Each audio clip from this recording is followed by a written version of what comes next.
Hello everyone. I welcome you all to the शिक्षक IAS as well as KIS. दोस्तों जैसे कि आप लोग जानते हैं कि हम लोग रैपिड रिवीजन सीरीज कर रहे हैं स्पेक्ट्रम मॉडर्न इंडिया से and that is a very essential and a very apt book for your any exam for IAS civil services for KAS and any other government exam where modern India is present or is in the syllabus. This book is referred normally and generally by all the aspirants that are preparing for any government based exam. दोस्तों जैसे मैं बताता हूँ कि हर description box में चालू होने से पहले कि हम लोगों ने अपने टेस्ट सीरीज़ वगैरह हम लोगों ने अपने लेक्चर्स बना रखे हैं, इंडिविजुअल कोर्सेज डिज़ाइन किए हुए हैं आप लोगों के लिए प्रीलिम्स के लिए. अगर आप लोगों ने अभी तक नहीं देखा है तो please go in the description box and try to attempt as much questions as you can because it will be really helpful for you in your coming KAS exam. तो चालू करते हैं हम लोग. आज का टॉपिक जो है हम लोग का वो है Simon commission and the Nehru report. अब देखिए दोस्तों, नेहरू रिपोर्ट कौन है? नेहरू इसमें जवाहरलाल नेहरू नहीं है, याद रखिएगा. Nehru report and Nehru report का ईयर कौन सा है? दैट इज 1928 या 29 के अराउंड हुआ था ये मैं आपको इसलिए बता रहा हूँ, आपके पेपर में बहुत चांस है, बहुत ज़्यादा प्रोबेबिलिटी है इस चीज़ की कि टाइमलाइन पूछा जा सकता है आपसे ईयर के अकॉर्डिंगली. समझ गए? मैच ऑफ द फॉलोइंग हो सकता है. साइमन कमीशन, नेहरू रिपोर्ट, इससे पहले जो आपके बाकी जो इवेंट थे जैसे कि आपका चंपारण मूवमेंट हो गया, ठीक है, या अहमदाबाद मिल स्ट्राइक हो गया, या फर्स्ट नॉन कोऑपरेशन मूवमेंट हो गया, फर्स्ट सिविल डिसोबीडियंस मूवमेंट हो गया, है ना, खिलाफत मूवमेंट हो गया. इन सब का एक टाइमलाइन आपका मैच ऑफ द फॉलोइंग आ सकता है. तो इस तरीके से आप लोग दे सकते हैं. ध्यान रखिएगा, ईयर के साथ लिख लीजिएगा नोट्स बना करके. ठीक है, चलिए. साइमन कौन था दोस्तों? हुआ ये था कि गवर्नमेंट ऑफ इंडिया 1919 में, ठीक है, वहाँ पर तभी डिसाइड हो गया था ये कि 10 साल के बाद एक कमीशन बनाया जाएगा जो कि इंडिया के अंदर आके ये स्टडी करेगा कि भाई इंडिया एक रिस्पॉन्सिबल गवर्नमेंट के लिए तैयार है कि नहीं है. वो कहते हैं ना, गवर्नमेंट बिक गई है, ये गवर्नमेंट बिक गई है, ये वो वाली गवर्नमेंट नहीं, रिस्पॉन्सिबल गवर्नमेंट के लिए इंडिया तैयार है कि नहीं. ठीक है. अब प्रॉब्लम क्यों है भाई? ठीक है, साइमन कमीशन कब आया आपका? 1927 में, याद रखिएगा. ठीक है, 1927 साइमन कमीशन अपॉइंट हुआ था आपका, मतलब इंडिया आ गया था. तो दोस्तों देखिए, ये 7 मेंबर कमेटी था. अब S for Simon, S for 7, याद रखिएगा, इस वजह से 7 मेंबर कमेटी थी. प्रॉब्लम लोगों को, इंडियंस को, इसलिए थी क्योंकि first of all to decide the destiny and to decide the the administrative structure or the functioning of India should not be in the hands of the only white people, right? They cannot decide that whether if people are governing, if someone is governing over you, right? And there is a meeting कि जहाँ पर decide किया जा रहा है कि नहीं भाई, तुम अब इतने हो ताकतवर कि तुम अपने आप इतने समझदार हो कि तुम खुद कंट्रोल कर लोगे. उसमें भी जो भी लोग उस चीज़ का डिसीजन ले रहे हैं वो लोग खुद रूल कर रहे हैं हम लोगों पे. आई मीन फिर तो हम लोगों का कोई मत ही नहीं रहा ना. आई मीन हम लोगों की कोई बात ही नहीं रही उसमें. अगर उस कमीशन में हम लोगों का इन्वॉल्वमेंट नहीं है तो फिर हम लोगों की बातें पता कहाँ चलेगी किसी को? वो तो अपने आप से खुद सोच लेंगे, जो उन्हें ठीक लगेगा वो तो वैसे बता देंगे. तो साइमन कमीशन का इसीलिए अपोज किया गया था मैक्सिमम इंडियंस द्वारा 1919 में, 1927 में, सॉरी, नवंबर 8 को आया था. सारे वाइट थे इसमें. ठीक है. और कांग्रेस से लेकर के हर किसी ने इसका समर्थन नहीं किया था, सबने इसको बॉयकॉट किया था. साइमन गो बैक भले आपने सुना होगा, वो एक्चुअली एक रियल स्लोगन था. It was not a fake slogan, it was actually a real slogan जहाँ पर ये बोला गया था कि साइमन गो बैक. ठीक है, चलिए. अब एक ली कमीशन है दोस्तों, ये याद रखिए. क्वेश्चंस आपके सामने आ सकता है कि Muddiman committee was form for what purpose. Okay, Lee commission main purpose was for what. तो इसलिए याद रखिए कि भाई ली कमीशन का क्या है? ली कमीशन का basically to look into the matter of और to the situation of Europeans and Indians in the civil services of India. Civil services, ठीक है. ली कमीशन का काम ये था. मुडिमन कमेटी क्या था? मुडिमन कमेटी का नाम था भाई report of the reforms inquiry committee. ठीक है. मूडीमैन कमेटी का भी काम यही था कि भाई इंक्वायरी करना है कि कॉन्स्टिट्यूशन का वर्किंग, ठीक है, जैसे गवर्नमेंट एक्ट ऑफ इंडिया 1919 में लिखा गया था, जो चीज़ें बताई गई थी, क्या उस हिसाब से काम हो रहा है कि नहीं हो रहा है. ठीक है, चलिए. अब एक लिलितको कमीशन था. अब ये तीनों कमीशन या कमेटी दोस्तों ना आपसे ना सीधा मैच द फॉलोइंग. अब जैसे अगर यूपीएससी की तरह दिमाग सल्टा आपके केएस वाले को, है ना. अब जैसे यूपीएससी में क्या कर दिया ना, अब वो लॉजिकल नहीं कर सकते हैं आप. आई मीन पेपर देखा मैंने आज, और शायद आप में से बहुत लोगों ने पेपर देखा भी होगा. नहीं देखा तो एक बार देखिए, पता चलेगा आपको कि लेवल क्या हो गया यूपीएससी का. अब ये है कि जो लॉजिकल एक तरीके से आप खेलते थे ना पहले, एक लॉजिक लगा करके कि भाई ठीक है चलो एलिमिनेशन मेथड लगाते हैं, अब वैसा कुछ रहा नहीं दोस्तों. क्योंकि क्या है ना, अब 4 ऑप्शंस हैं तो आप ये नहीं कर सकते कि यार एक ऑप्शन आता है तो उसी में आपका पूरा क्वेश्चन निकल जाएगा. No, It's not possible. Until unless among those four options or among those three options, अगर आपको दो पता है तभी आप खेल सकते हो, नहीं तो नहीं खेल सकते हो. इसका मतलब क्या हुआ? You have to retain the knowledge. मतलब अब आपको आता है तो आता है, नहीं आता है तो नहीं आता है. और सबसे बड़ी प्रॉब्लम इसी चीज़ की होती है फैक्चुअल पेपर. ठीक है, क्योंकि फैक्ट्स की कोई सीमा नहीं है दोस्तों, कोई लिमिट नहीं है फैक्चुअल का. देखिए एनालिटिकल का एक सेंटेंस में एनालिटिकल तो एक ही हो जाएगा, ठीक है, मतलब एक ही निकलेगा. लेकिन फैक्चुअल जो है, एक चीज़ को लेकर के कितने सारे फैक्ट्स कुछ भी अलग अलग बना करके पूछा जा सकता है कि, और एक चीज़ में बहुत सारे फैक्ट्स होते हैं जो भले आपको याद ना रहे हो. ठीक है, फॉर एग्जाम्पल जैसे कि मोडीमैन कमेटी का पूछ रहे हैं.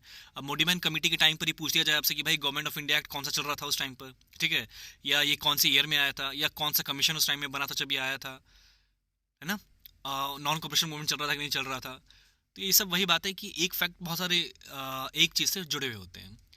तो ऐसा चल रहा है यूपीएससी पेपर, तो बड़े ध्यान से इस बार पेपर दीजिएगा आप लोग केएस का अपना.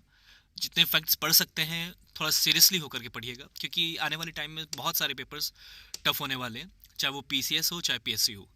अभी यूपी पीसीएस का पेपर है, आप यूपी पीसीएस का पेपर देखिएगा, वो भी इतना फैक्चुअल होगा कि थोड़ा सा लोगों को टफ लगेगा.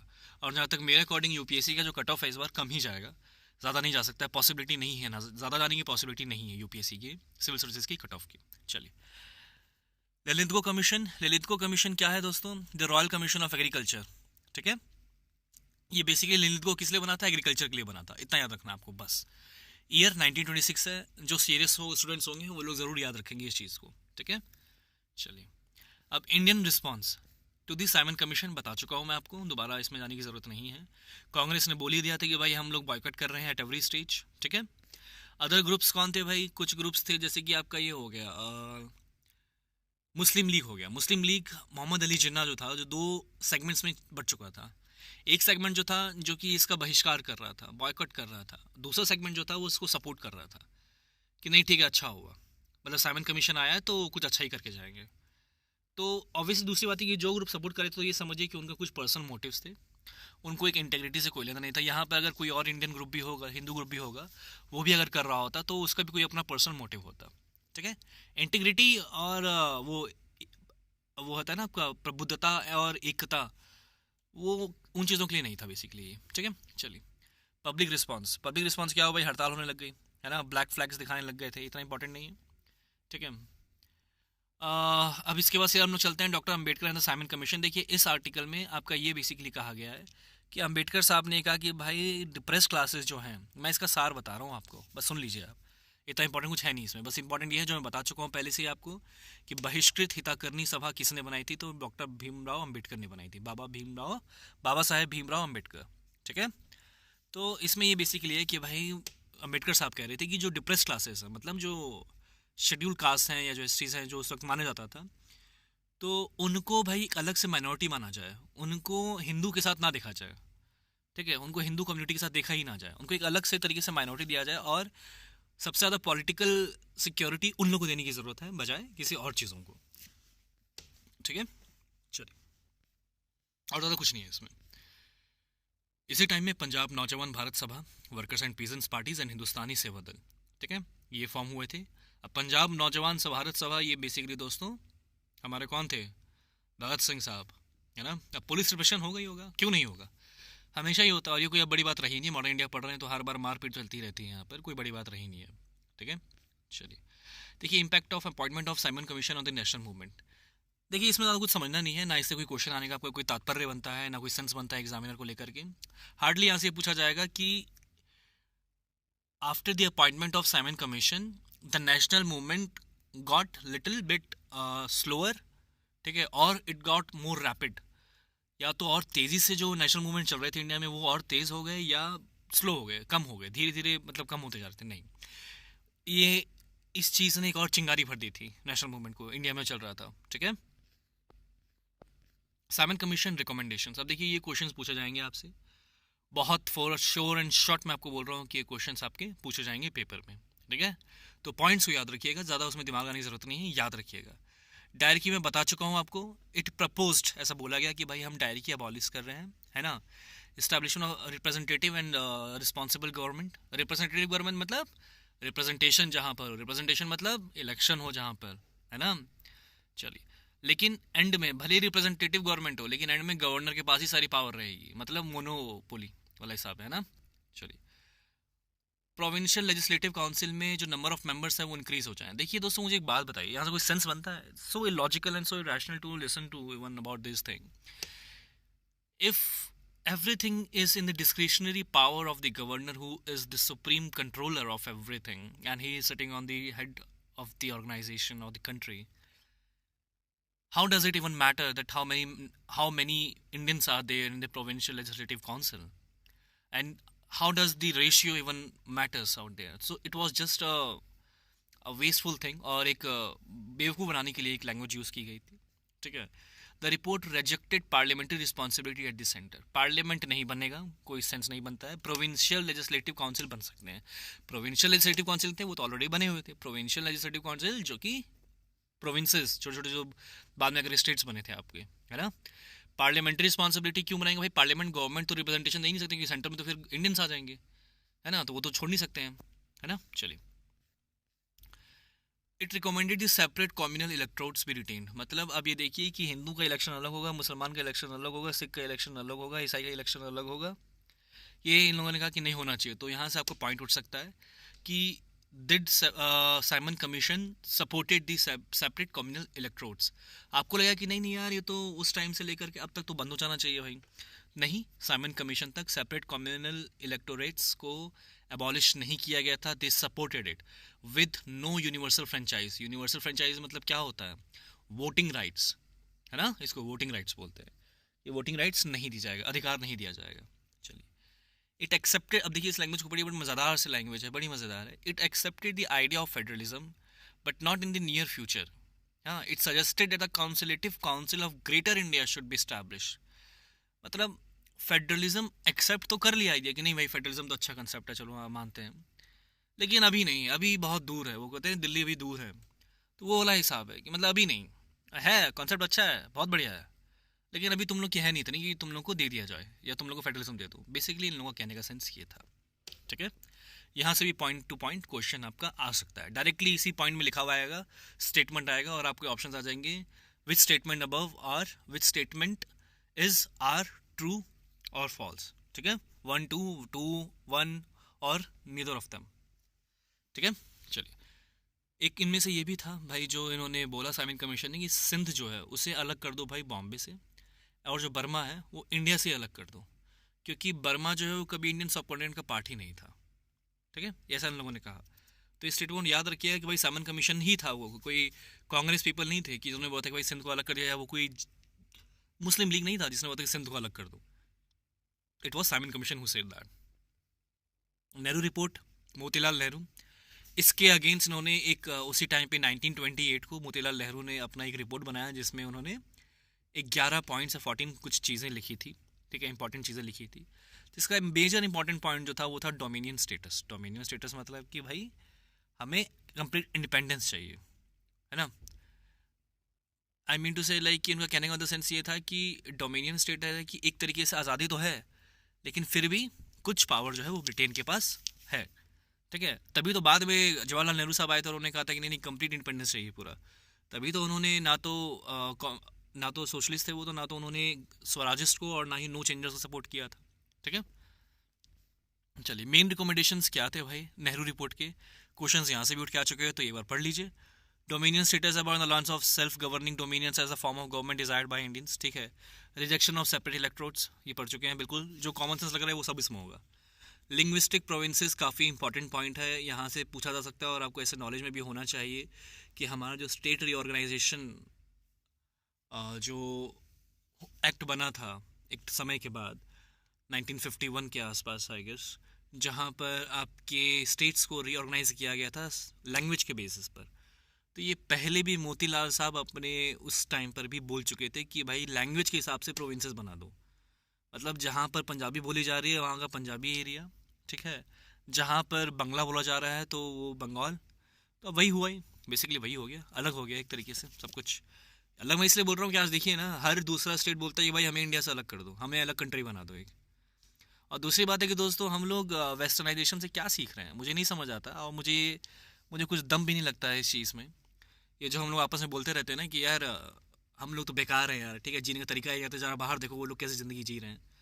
सही है, एक हद तक सही है, लेकिन क्या आप लोगों ने ये देखा है कि हम लोगों की इंटीग्रिटी क्या खुद को लेकर के है?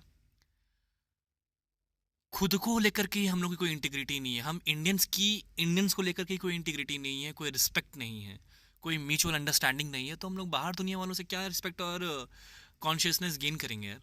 खुद में तो पहले इतना बन जाओ काबिल, मतलब खुद से पहले इतना कर लो यार, उसके बाद जाकर के दुनिया को चैलेंज करना या दुनिया की सपोर्ट करना। पहले खुद को तो ठीक से कर लो। तो बड़ा अजीब सा लगता है मुझे जब लोग कहते हैं, तो नहीं यार, पहले खुद तो ठीक हो जाओ, बाद में दूसरों को दुनिया का एग्जाम्पल लेना।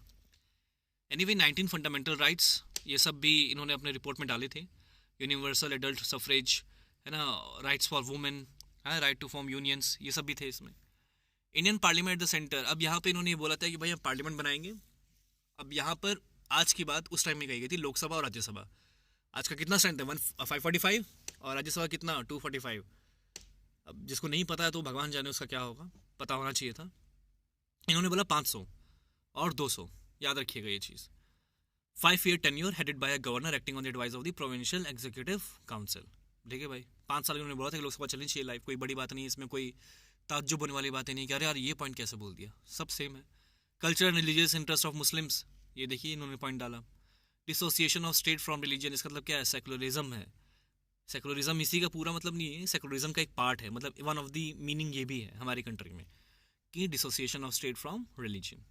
चलिए याद रखिएगा उन पॉइंट्स, काफ़ी important points. Delhi proposals of Muslim league, अब भाई उधर से नेहरू रिपोर्ट आया, इधर से मुस्लिम लीग ने कहा अरे हम भी तो कुछ रिपोर्ट निकालते हैं यार, बैठे बैठे कुछ काम तो हो नहीं रहा है।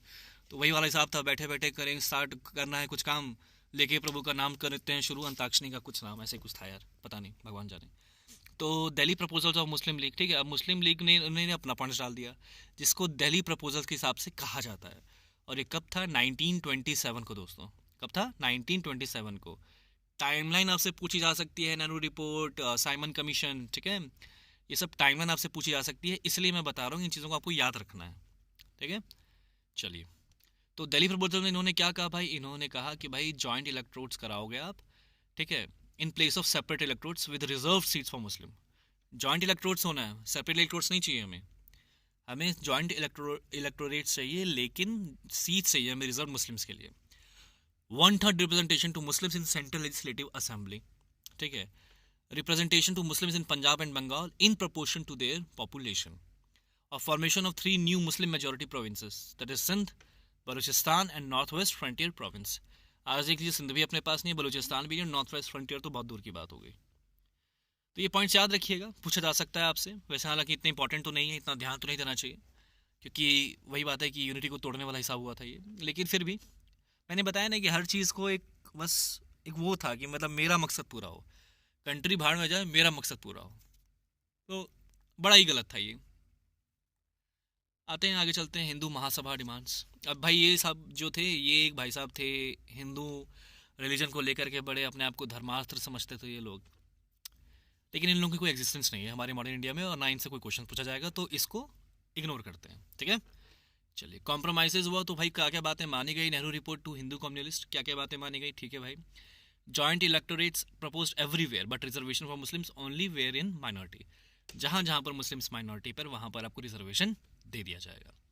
Sindh to be detached from Bombay only after dominion status was granted. कहने का मतलब ये है कि जो मुस्लिम लीग चाहता था कि भाई सिंध को अलग कर दिया जाए और मुस्लिम मेजॉरिटी प्रोविंस बना दिया जाए, वो एक्चुअली इन लोगों ने मान लिया था कि भाई ठीक है, सिंध को अलग कर देंगे बॉम्बे से, एंड तब करेंगे जब डोमिनियन स्टेटस हम लोगों को ब्रिटिश गवर्नमेंट दे दे, ठीक है। अमेंडमेंट्स प्रपोज बाय जिन्ना, फिर जिन्ना ने बोला कि नहीं मुझे कुछ और अमेंडमेंट्स भी करने हैं, और इस अमेंडमेंट्स को करते हुए उन्होंने क्या बोला, 14 पॉइंट्स बोल दिए जिन्ना ने। जैसे कि गांधी जी की 11 डिमांड्स आए थे ना, इरविन के पास गए थे, है ना, वैसे ही जिन्ना ने अपने 14 पॉइंट्स बना दिए थे। अब क्या था इसमें, वही सारी बातें हैं यार, ये पढ़ लेना इतना इंपॉर्टेंट नहीं है, क्वेश्चंस यहाँ पे आने का बहुत मतलब इतना इंपॉर्टेंट है नहीं बेसिकली, क्योंकि यहाँ पे सब कुछ वही हो रखा है कि भाई इतना रिजर्वेशन चाहिए, यही चाहिए, वही चाहिए, इतना होना चाहिए, बना दो, अलग कर दो, वो कर दो, फलाना ठिकाना कर दो, तो इतना इंपॉर्टेंट है नहीं है मेरे हिसाब से। देख लीजिएगा फिर भी जब निकल रहे हैं तो देख लीजिएगा एक बार ये सेपरेशन ऑफ सिंध, वही सारी बातें हैं, ठीक है। चलिए, नेहरू रिपोर्ट फाउंड अनसेटिस्फैक्ट्री। अब देखिए कुछ लोगों को लगा कि भाई नेहरू रिपोर्ट जो है हमारे बारे में, अब वही बात है ना यार कि एक यूनिफॉर्मिटी धर्मों के बीच में थी ही नहीं। हर कोई अपने आप को ऊपर रखना चाह रहा था कि मेरा धर्म पहले, बाद में तुम, पहले धर्म पहले, इंसान बाद में। तो ये चीज़ हो गई थी और वहाँ पर हिंदू मुस्लिम सब सब एक सिख, सिख का आपने देखा ही था कि जब जलियांवाला बाग कांड में उन लोगों को अपने गुरुद्वारा रिफॉर्म्स चाहिए थे, तो उस टाइम पर खुद वहाँ के जो महंत थे, जो सिख्स थे, उन लोगों ने खुद ब्रिटिशों को सपोर्ट किया था उस एक्ट को, जनरल डायर के मारने को, बता चुका था मैं आपको। तो आप समझ सकते हैं कि हर कोई अपना सेल्फ सेंटर्ड हो चुका था, अपने मूल भावों को लेकर के ही वहाँ पर मीडिएटर बन रहा था। तो भाई Nehru and Subhash Bose rejected the Congress modified goal and jointly set up the independence for India league. ठीक है, अब भाई यहाँ पर होती है जवाहरलाल नेहरू की entry and Subhash Chandra Bose, one of the most good people that India had. Subhash Chandra Bose की तो क्या ही बात करें, a very great fighter of our country. बहुत बहुत ज़बरदस्त, मतलब एक तरीके से बोला जाए तो आपको पता है सुभाष चंद्र बोस ने, जिनमें सबको नहीं पता होगा, ये सिविल सर्विसेज में टॉप थे ये इंडिया में। He was a Indian who top the civil services exam. तो ये मत समझिए कि बस ऐसे ही थे, बहुत एजुकेटेड क्लासेस हम लोग के पास थी, बहुत एजुकेटेड क्लासेस से थे जो इन लोग आए थे। तो भाई ये क्वेश्चन आ सकता है कि इंडिपेंडेंस फॉर इंडियन लीग, तो भाई इंडिपेंडेंस फॉर इंडिया लीग किसने बनाया है? That is Jawaharlal Nehru and Subhash Chandra Bose. ठीक है, याद रखिएगा। टाइमलाइन मैंने बता दिया है, टाइमलाइन के हिसाब से याद रखिएगा, चीज़ें आराम से रहेगी। नहीं होगा याद तो क्वेश्चन आ गया तो उस वक्त रोना मत कि अरे यार कर लेते तो अच्छा रहता। अब देखिए दूसरा चैप्टर चालू होता है civil disobedience movement and round table conference. अब ये राउंड टेबल कॉन्फ्रेंस है क्या दोस्तों? ये बेसिकली इरविन के साथ ना क्या हुआ था कि उन्होंने ये कहा कि भाई ठीक है, लंदन में करवाते हैं आपका राउंड टेबल कॉन्फ्रेंस। वहाँ पर क्या है कि आपकी डिमांड्स को माना जाएगा और इंडिया को एक रिस्पॉन्सिबल गवर्नमेंट दे दिया जाएगा, मतलब दोबारा ऐसा बोला गया था। लेकिन ऐसा नहीं था, ऐसा कुछ भी नहीं था। तो वो पार्टिसिपेशन देखेंगे कि भाई सेकंड में गांधी जी ने पार्टिसिपेट किया, फर्स्ट में कांग्रेस ने बॉयकॉट किया, थर्ड में कांग्रेस ने बॉयकॉट किया, आई गई, सब हम लोग देख लेंगे इस चैप्टर में। ठीक है, तो फिलहाल देख लेते हैं कलकत्ता सेशन जो कांग्रेस में बता चुका हूँ आपको मैं, दैट इज़ फॉर दी 1928, जो कि Jawaharlal Nehru, Subhash Chandra Bose and Satyamurthy express dissatisfaction with dominion status as the goal of Congress. क्यों भाई? क्योंकि इन लोगों ने क्या कहना था कि यार अब डोमिनियन स्टेटस नहीं चाहिए, अब अपने को पूर्ण स्वराज चाहिए, मतलब अपने को हल्का नहीं समझने का, अब अपने को चाहिए पूरी आज़ादी। जैसे कि मिर्जापुर में कहा था ना, अपने को चाहिए, अब हम वो गुड्डू नहीं है जो लिबर लिबर करते थे, अब हमको चाहिए फुल इज्जत। वो वाला हिसाब इन लोगों का कहने का सेंस ये था। अब पूरी पूर्ण स्वराज चाहिए यार, अपनी कंप्लीट इंडिपेंडेंस चाहिए, अब ये सब छोड़ो, अब डोमिनियन स्टेटस। तो ये कब कहा था? 1928 कलकत्ता सेशन में इन लोगों ने अपोज किया था इस आइडिया को। ठीक है, देखिए पॉलिटिकल एक्टिविटी ड्यूरिंग 1929 में तो इसमें इतना जाना है नहीं आपको। ठीक है, इसमें बस एक ही चीज़ याद रखनी है आपको कि वेजवुड Benn become the secretary of state for India. आपसे ये क्वेश्चन सीधा उठ सकता है कि ड्यूरिंग 1929 हु वाज रिक्रूटेड और the present secretary state of India in 1929? Option दे दिए जाएंगे, तो ये नाम हो सके तो याद कर लीजिएगा, नहीं तो आपकी श्रद्धा की हिसाब की बात है। अब किसी का नाम इसमें श्रद्धा हो तो वो अपने ऊपर मत ले लीजिएगा, मेरा क्या नहीं होता, जिसकी इच्छा हो पढ़ने की वो पढ़ लेगा। इरविन्स डिक्लेरेशन। अब इरविन जो थे ये थे भाई वही लॉर्ड इरविन थे, सारे के सारे लॉर्ड्स ही थे हमारे, दाता यही तो थे हमारे के सारे। तो भाई restore faith in the ultimate purpose of British policy, इन्होंने कहा कि हम ऐसी पॉलिसीज बनाएंगे कि अरे इन लोगों का भरोसा जीत लेंगे, ताकि स्लेवरी चलती रहे, ये लोग ज़्यादा बोले ना। ठीक है, ऐसा ही चाहते थे, लेकिन ऐसा हो नहीं पाया बरखुदार, ऐसा बिल्कुल भी नहीं हो पाया। दिल्ली मैनिफेस्टो आया, दिल्ली मैनिफेस्टो में इन्होंने राउंड टेबल कॉन्फ्रेंस की बात की। अब राउंड टेबल कॉन्फ्रेंस में क्या बातें थी कि भाई कांग्रेस को जो है मेजॉरिटी रिप्रेजेंटेशन मिलेगा कॉन्फ्रेंस में। ठीक है, पर्पस जो राउंड टेबल कॉन्फ्रेंस का है वो ये नहीं होगा कि डोमिनियन स्टेटस कब मिलेगा, बट एक कॉन्स्टिट्यूशन बनाना, उसे इम्प्लीमेंट कर देना इंडिया में। ठीक है, ये नहीं कि भाई डोमिनियन स्टेटस चाहिए कि नहीं चाहिए, नहीं, अब वो नहीं रहा। राउंड टेबल कॉन्फ्रेंस का एक कॉन्स्टिट्यूशन बना करके इम्प्लीमेंट करना है, अब वो नहीं वही लिबर लिबर करने वाले नहीं रहे गुड्डू हम। ठीक है, Congress should have majority representation at the conference. चलिए, गांधी along with मोतीलाल नेहरू, अब यह है कि they asked the viceroy for assurance that the purpose of the round table conference was to draft a constitutional scheme for dominion status. ये लोग dominion status के पीछे पड़े हुए थे और वहाँ जवाहरलाल नेहरू और सुभाष चंद्र बोस पीछे से चीख रहे हैं, अरे भाई नहीं चाहिए नहीं चाहिए, अब हम लोग को इंडिपेंडेंस चाहिए, समझ क्यों नहीं रहे हो? लेकिन ये लोग मानने को तैयार नहीं थे, क्योंकि भाई उम्र हो गई थी और अपना दिमाग तो बहुत ज़्यादा तेज़ है। इसलिए बोलते हैं कि यार थोड़ा ना सबके साथ चला करो, तो normal kindness, down to earth रहा करो, लोगों को अपना एक ईगो मत लाया करो चीज़ों को। लाइफ में ईगो से नहीं चलने का, लाइफ में काइंडनेस से चलने का। ठीक है, चलो लाहौर कांग्रेस एंड पूर्ण स्वराज।